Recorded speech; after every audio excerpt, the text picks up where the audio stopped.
नमस्कार, केडेश न्यूज 24 मध्ये आपलं स्वागत. खऱ्या न्याय हक्काचा बुलंद आवाज. अहमदनगर जिल्हा उर्दू साहित्य परिषद अहिल्यानगर यांच्या संयुक्त वितरणाने रचित हजरत मुहम्मद पैगंबर साहेबांच्या जयंतीनिमित्त ज्येष्ठ पत्रकार सर्वांचे मित्र सलीम खान पठाण यांनी लेखन केलेलं ओळख इस्लामची या पुस्तकाचं अनावरण आपल्या सर्वांचे मार्गदर्शक ज्येष्ठ नेते सुधीर तांबे यांच्या हस्ते पार पडलेलं आहे. या कार्यक्रमाला उपस्थित असलेले आपल्या नगरपालिकेचे युवा नेते नगराध्यक्ष ससाने, त्याचबरोबर या ठिकाणी डॉक्टर गंगाडे सर, सिद्धार्थजी मोरकुटे, डॉक्टर सयाजी संपादक करमजी नवले, नगरसेवक दिलीपजी सिरसाट, राजेंद्रजी पवार, जावेदजी शेख, विपुल शेख ठक्कर, रवींद्रजी गुलाटी, अशोकजी उपाध्ये, या ठिकाणी राशीलकर सर आहेत, डॉक्टर कुटे, वाघ साहेब आहेत, दीपक त्रिभुवनजी संपादक आहेत, आंध्रे साहेब आहेत, प्रदीपजी आहेर आहेत, त्याचबरोबर समीनजी बाबर आमचे मित्र, मोराजी रिजवान साहेब आहेत, देविदाजी देसाई, दुरंगे मामा, गप्पूर मामू, डॉक्टर प्राध्यापक जलाल पटेल, रज्जाक भाई आणि उपस्थित सर्व जर कोणाची नावं आपण माफ करा. आपल्या सगळ्यांचे या ठिकाणी मी स्वागत करतो. एक अतिशय रविवारची रम्य अशा संध्याकाळी एका उत्तम अशा चांगल्या पुस्तकाचं उद्घाटन होत आहे आणि ज्यांच्या हस्ते होत आहेत तेही खूप रसिक आहेत, त्यांचे खूप दांडगा व्यासंग आहे असे आपले सुधीरजी तांबे साहेब वेळात वेळ काढून आले, त्याबद्दल मी या ठिकाणी त्यांचा आभार व्यक्त करतो. आणि आपण सर्वजण पत्रकार आहेत, सर्व बंधू आहेत या ठिकाणी, हेही या ठिकाणी आपल्या सगळ्यांचा मी या ठिकाणी आभार व्यक्त करतो. ज्यांनी या पुस्तकासाठी मदत केलेली आहे यास्मिन शेख व तौफिक शेख यांचाही मी आभार व्यक्त करतो. कारण शेवटी कोणतरी दानशीर व्यक्तिमत्व असल्याशिवाय अशा चांगल्या गोष्टींना एक रूप येत नाही. त्यांचे मी या ठिकाणी आभार व्यक्त करतो.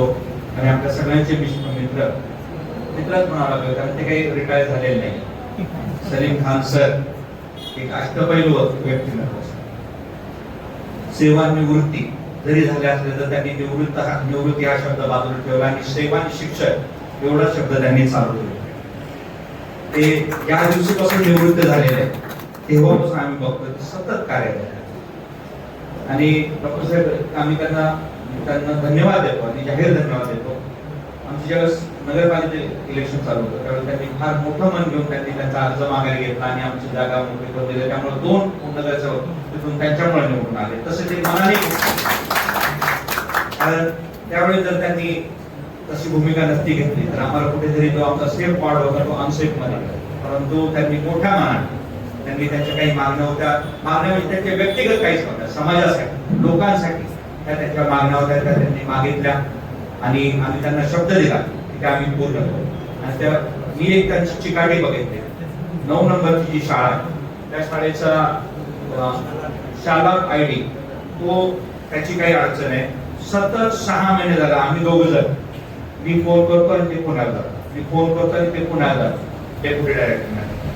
परंतु ते एक काम हातात घेतलं ते पूर्ण करतात आणि त्याच पद्धतीने आज त्यांनी त्यांचं पुस्तकही जे हातात काम घेईल ते पूर्ण करेल असं त्यांचा जो खाक्या आहे आणि तो ते पूर्ण करेल.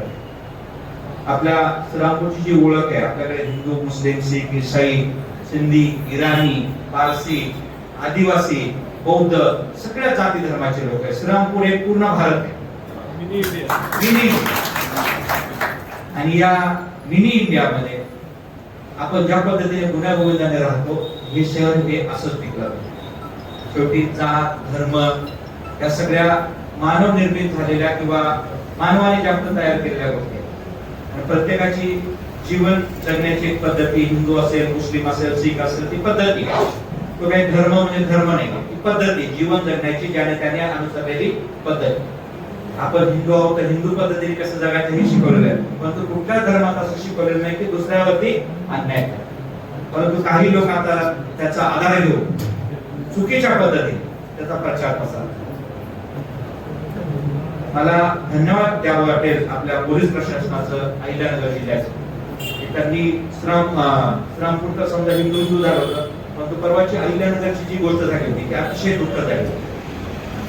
त्यामधून काही होणार होतं, परंतु ज्या पद्धतीने प्रशासनाने ते हाताळलं त्याबद्दल मी त्यांचे आभार व्यक्त करतो. आणि शेवटी आज कोणीतरी पुढे येऊन ह्या गोष्टी थांबवणं गरजेचं.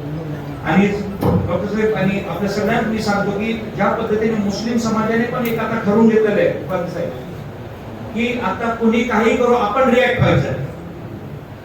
आपण रिॲक्ट झालो की ज्यांना जे साध्य व्हायचे करायचे ते साध्य होत आहे. म्हणून त्यांनी समजून घेतलंय की आता हे जे ठरवून आपल्याला काही अडचणी आणण्याचा प्रयत्न करतात त्यांच्या जाळ्यात आपण अडकायचं. खूप एवढ्या सगळ्या गोष्टी होत आहेत, परंतु ज्या पद्धतीने मुस्लिम समाजाला सामोरं जातोय आणि शांततेने गोष्टी हाताळतोय ते खरोखर वाकण्यात होतं. शेवटी प्रत्येक समाजात हे काही वाईट लोक असतातच, कुठलाही समाज सरळ नाही, परंतु त्या काही ठराविक वाईट लोकांसाठी सगळ्यांना त्रास होतो, सगळ्यांना त्रास होतो. काही असतात गाढव, पण वरतून वाघाचा पांघरून घेतात आणि नंतर काहीतरी वेगळं करायचा प्रयत्न करतात. एका कुठल्या तरी धर्माचं विशिष्ट नाव घ्यायचं, भडक बोलायचं आणि त्याच्या खाली सगळे आपले 2 नंबरचे धंदे चालवायचे. या असा जर धर्माचा उपयोग होणार असेल तर ते चुकीचं. तुम्ही तुमचा धर्म वाढवायला कुणी नकार देत नाही. प्रत्येकाला अधिकार आहे आपला धर्म वाढवण्याचा, आपला धर्म टिकवण्याचा अधिकार आहे प्रत्येकाला. कारण ही आपल्याला डॉक्टर बाबासाहेब आंबेडकरांनी जे संविधान दिलंय त्याच्यानुसार आपल्याला जगायचं. परंतु जे काही चाललंय सध्याला त्यामध्ये सरांनी जे पुस्तक लिहिलंय, मी वाचलंय 4-5 पानं, त्याच्यामध्ये इतकं व्यवस्थित मांडणी केली इस्लामची, ती खरोखर वाखाणण्यात होती. सर आता हे आपण पुस्तक लिहिलंय, परंतु आता आंत्रे सरांनी सांगितलं की डिजिटलायझेशन आहे, त्या माध्यमातून आता तुम्ही जसं हे करताय तसं एक आता तुम्ही काय करा, हे युट्यूब वरती तुम्ही स्वतः बोला आणि टाका. कारण लोकांना आजकाल वाचण्याची खूप अडचण झाली, सगळं पाहायची वेळ लागेल. त्यामुळे तुम्ही प्रत्येक एक पाठ करून जर युट्यूब वरती टाकला तर निश्चितपणे, तर मौलाना साहेबांनी खूप सुंदर पद्धत उर्दूही बोलले, संस्कृतही बोलले, हिंदी बोलले, मराठी बोलले, एवढा व्यासंगी माणूस आपल्याकडे आहे. आणि ही आज काळाची गरज आहे. आणि शेवटी कुणीतरी पुढे येऊन ह्या गोष्टी थांबवणं गरजेचं. सर आपल्याला विनंती आहे, निश्चितपणे येणाऱ्या काळामध्ये तुम्ही सार्वमतचं 28 वर्ष लेखन केलं आणि आम्ही तुमचा लेख वाचतो, तुम्ही मला पाठवता. प्रत्येक वेळेस मी तो वाचल्यानंतर तुम्हाला मी थंब पण देतो. कारण एक वेगळं इस्लामची ओळख आपल्याला फक्त इस्लाम म्हणजे एक ठराविक फ्रेम तयार करून दिलेली लोकांनी किंवा एक ठराविक सांगितलेलं की इस्लाम म्हणजे असाच आहे. परंतु हे काही लोक आज व्हॉट्सअप युनिव्हर्सिटीने सगळं वाटवलं केलं. लोक कुठल्याही खोलात जात नाही, जे पुढे फॉरवर्ड झालेलं असतं ते वाचायचं, त्याच्यावरती आपला अजम्पशन बनवायचं आणि सगळा खेळ करायचा. त्यामुळे आपल्यासारख्या आपण सलीम सर, मौलाना साहेब, आपण युट्यूब वरती हे आपलं जे पुस्तक आहे याच्यावरती जर सोप्या भाषेत, बरोबर सोप्या भाषेत, हे कुठलंही काही किचकट न समजण्यासारखं नाही, सहज आणि सोप्या भाषेत आपण हे पुस्तक मांडलेलं आहे. निश्चितपणे आपण पहिल्या 5000 प्रती या ठिकाणी सुरुवातीला छापलेल्या आहेत. मला वाटतं की ह्या लवकरच आपल्या 5 लाखापर्यंत, आज वर्षापर्यंत जातील अशी आम्ही या ठिकाणी अपेक्षा व्यक्त करतो. आणि आपलं आपण जे हे समाजसेवेचा आणि जो वसा घेतलेला आहे तो असा चालू ठेवावा. आमचे मित्र संतोषजी मते साहेब मागे उठलेले, आम्हाला माहिती वेळ झालेला आहे. आपल्या सगळ्यांचा धन्यवाद. जय हिंद, जय महाराष्ट्र.